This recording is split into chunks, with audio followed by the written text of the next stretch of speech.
Bonjour, je m'appelle Simon Biakou, je suis médecin physique et de réadaptation. Aujourd'hui, nous allons parler du cycle menstruel. Pour aborder ce sujet, nous allons parler de 4 points. Le premier point, c'est comment savoir si vous avez un cycle court, moyen et long. Le deuxième point, c'est comment déterminer la durée de votre cycle. Le troisième point, c'est comment déterminer la période de l'ovulation. Et enfin, le dernier point, c'est la période de la fécondité. On parle de cycle court lorsqu'il y a moins de 21 jours. De cycle moyen lorsqu'on a 28 jours.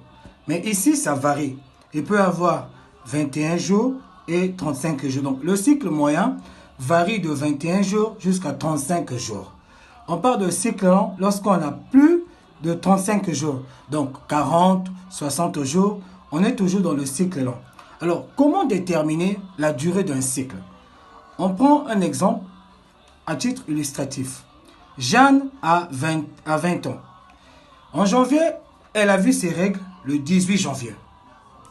Et le mois suivant, en février, elle vient voir ses règles le 14 février. Cette dernière ne sait pas calculer la durée de son cycle. Qu'est-ce qu'elle doit faire?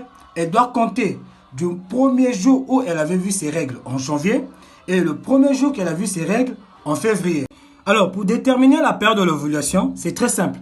Il suffit tout simplement de faire la durée du cycle moins 14 jours. Alors, si on prend le cas de Jeanne, qui a un cycle de 29 jours. Alors, on va calculer son ovulation. Nous avons 29 moins 14 qui donne 15. Donc, Jeanne, qui a un cycle de 29 jours, verra l'ovulation le 15e jour du mois suivant. En ce qui concerne la fécondité, pour calculer la période où on peut tomber enceinte, on prend 5 jours avant l'ovulation et 2 jours après l'ovulation. Pour le cas de Jeanne, nous avons le 15e jour de son ovulation. Alors, on met 15 ici. Nous allons prendre 5 jours avant l'ovulation. 1, 2, 3, 4, 5. Et 2 jours après l'ovulation, 1, 2. Donc ici, nous avons 14. Là, nous avons 13. Là, nous avons 12. Là, nous avons 11. Et là, 10. De l'autre côté, 16. Et là, 17. Alors, pour Jeanne, la période favorable pour tomber enceinte,